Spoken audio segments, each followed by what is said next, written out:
So welcome back to All This Math. This is Professor Parker, and for this lesson, we're going to be adding mixed numbers. Now, first of all, why are they called mixed numbers? They call mixed numbers because the number is made up of two different types of numbers. You have a whole number part, and you have a fraction part. So here we got 6 2/3, and we got 1 2/4. And 2/4 is not reduced, so that's kind of strange. Usually when you get problems, the fractions will be reduced, but this one is not, but that's fine. We can still work it out, right? So 6 is your whole number part, 2/3 is your fraction part. That's a mixture of two different types of numbers. So one of the things I like to emphasize and stress is that when we do math, everything is called something. We got different types of numbers, we got different types of objects that we use in the problems, we got different types of processes. Make sure you understand why it's called what it's called. Like, why does it have that name? Like, why is it called that? Because this is why it's helpful to you to understand that. Because if you know why it's called that, that's gonna kind of give you an indication of what you're supposed to do. All right, so get into the habit of knowing why things are called what they call. Mixed numbers, they call mixed numbers because they're a mixture of two different types of numbers. You got a whole number part and you got a fraction part. All right, 6 2/3, 1 2/4. All right, now since we're doing addition, for the fractions, we need to have what's called a common denominator.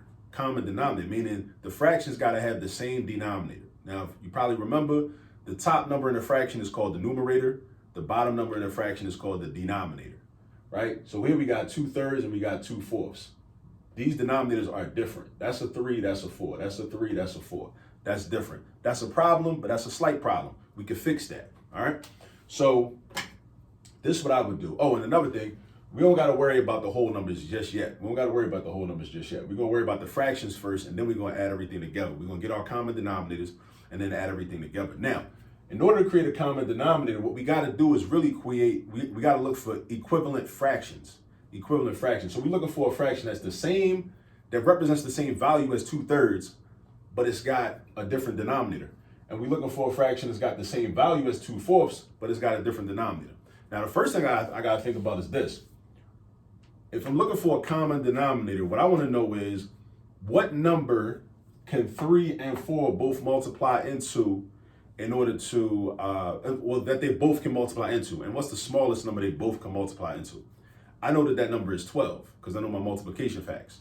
I know that 3 times 4 is 12, and I know that 4 times 3 is 12. So 12 is the smallest number that they both can multiply into. So what I'm gonna do is I'm gonna create two equivalent fractions that both have a denominator of 12, because that's gonna represent the same value, but just have different numbers in the fraction. So it's gonna look like this, right? And again, the whole number don't change, right? So that's gonna become 6 and something over 12. This is gonna become 1 and something over 12, right? Now, if the 3 turns into a 12, because now we gotta think about, okay, well, what's my numerators gonna be? What are the numerators gonna be? If my 3 turns into a 12, that's because I did 3 times 4. So look at it like this. As below, so it is above. If I multiply 3 times 4, I got to also multiply 2 times 4. And I know 2 times 4 is 8. So 8/12 is an equivalent fraction to 2/3. 2 out of 3 is the same value as 8 out of 12. You took a quiz, it was 3 questions on it. If you got 2 right, you get a 67%, right? If all the questions have equal value. If you took a quiz that had 12 questions on it, if you got 8 right, that's still a 67%.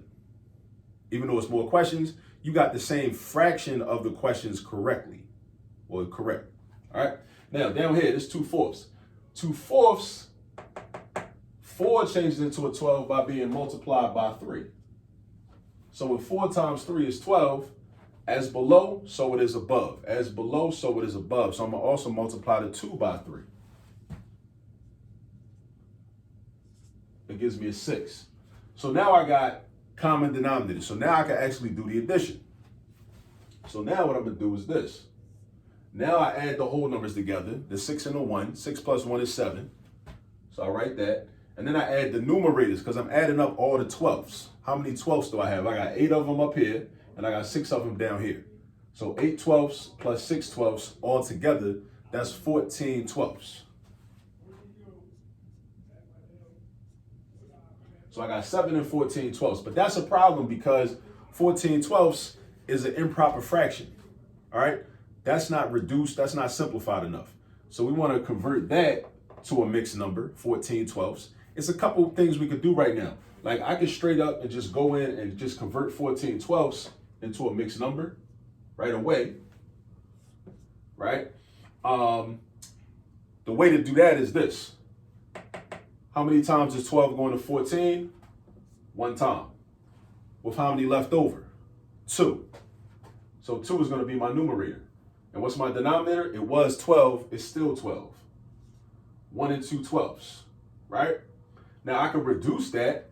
You always should reduce your fractions, whether it's a standalone fraction or whether it's a fraction that's part of a mixed number. Always reduce your fractions. And what does that mean? That means make these numbers smaller if you can. Now, how do I know if I can reduce? That's the question. How do I know when I can reduce? The way you know that you can reduce is this. If these two numbers, the numerator and denominator, have a common factor that is not a 1, right? And so if it's like a 2 or a 3 or a 5 or an 8 or a 9, then that means you can reduce. Once you get to the point where your common factor between those numbers is a 1, you can't reduce no more. So I know that I can divide both of these numbers by 2. Divide by 2, divide by 2. So I know that that's equivalent to 1 1/6. So 14/12 is the same as 1 1/6. All right. Now, in case you wanted to convert 14/12 by using long division, you could also do that too, right? That little like kind of shortcut algorithm I did is basically just long division.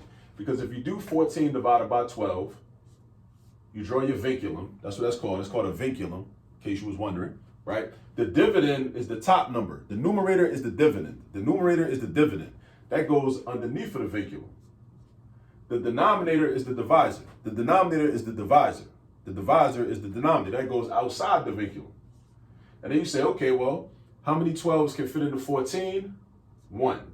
Then you do 12 times 1, you get 12.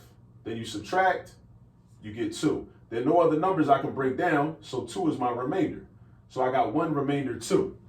But the way that I write another way to write answer or quotient when I do a division problem is I put the remainder as a numerator over the divisor. So this will be 1 2/12, which is what we got up here, right? We figured out how many 12s can fit into 14, 1, with how many left over, 2, and what was my denominator? 12.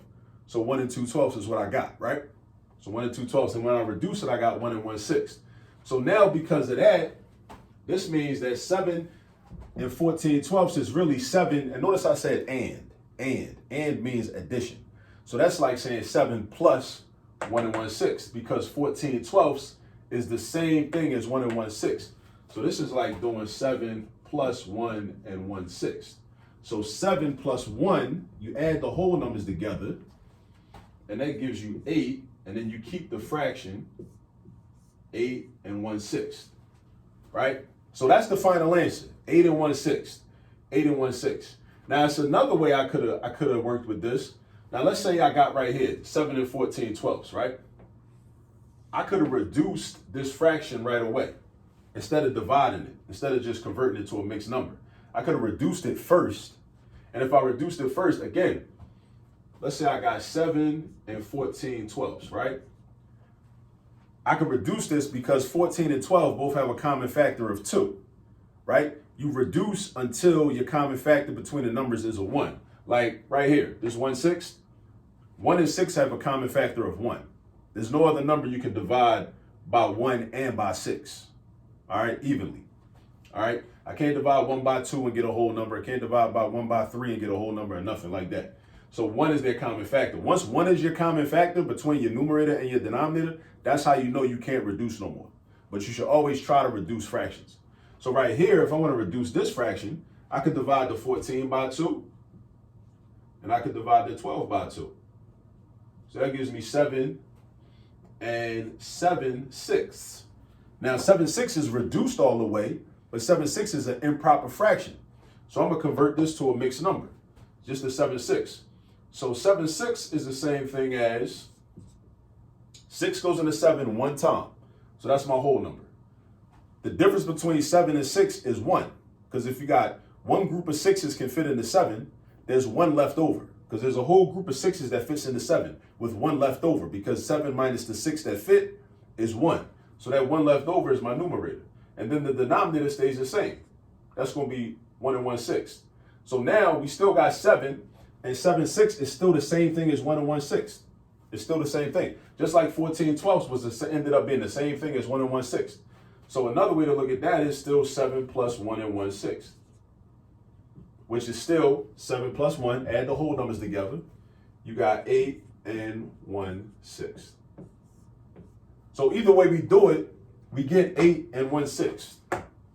8 1/6. 8 1/6. And I'm just a little curious about something because this problem started off as 1 2/4. Let me run through something real fast because 2/4 we could have reduced actually, and we would have had, let me see, 6 2/3 plus 1 1/2. Now why is it 1/2?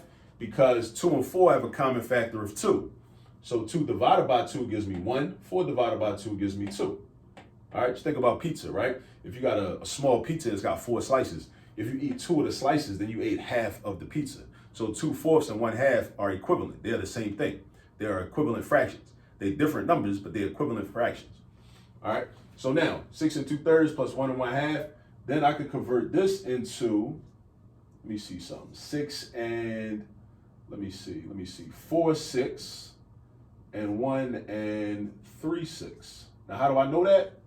I know that because the common denominator between 3 and 2 would be 6, because 6 is the smallest number that 3 can multiply into and 2 can multiply into at the same time.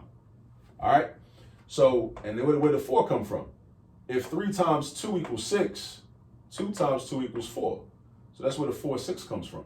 If 2 times 3 equals 6, then 1 times 2 equals 3. That's where the 3 came from. And then I could do my addition. 6 plus 1 is 7. And then how many 6 do I have up here? I got 4 of them. How many 6 do I have down here? I got 3 of them.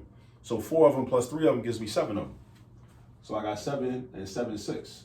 And just like we had before, right here, 7 and 7 6. We see what happened when we, converted 7 and 7 6 to a mixed number. It's already an improper fraction, but we see what happened when we converted it. It's going to become 1 1/6. So 7 plus the 1 1/6 is going to be 8 1/6. So all these different ways to get the same answer. And that's the beauty, that's part of the beauty of math, is you never really locked into just one way to do the problem. It's a bunch of different ways you could do it, as you can see from this board and everything I did, So that was one way we did it. That was another way we did it. And then even this was another way we did it. See all the arrows and everything? All right. But this is just a guide in case you wanted some help with how to add mixed numbers, right? But the way you're really gonna learn it and commit it to memory is by going and get practice, right? You gotta practice these problems. So ask your teacher, ask your professor, or go online and find some examples of adding mixed numbers. There are plenty of them you can find. There are literally thousands and thousands and thousands of examples online and in textbooks and used math textbooks all over the place. Go get some examples and just go in and just start doing practice, right? Until you master this, all right? Adding mixed numbers, all right? I see you go get some practice and I'll see you in the next video. Peace.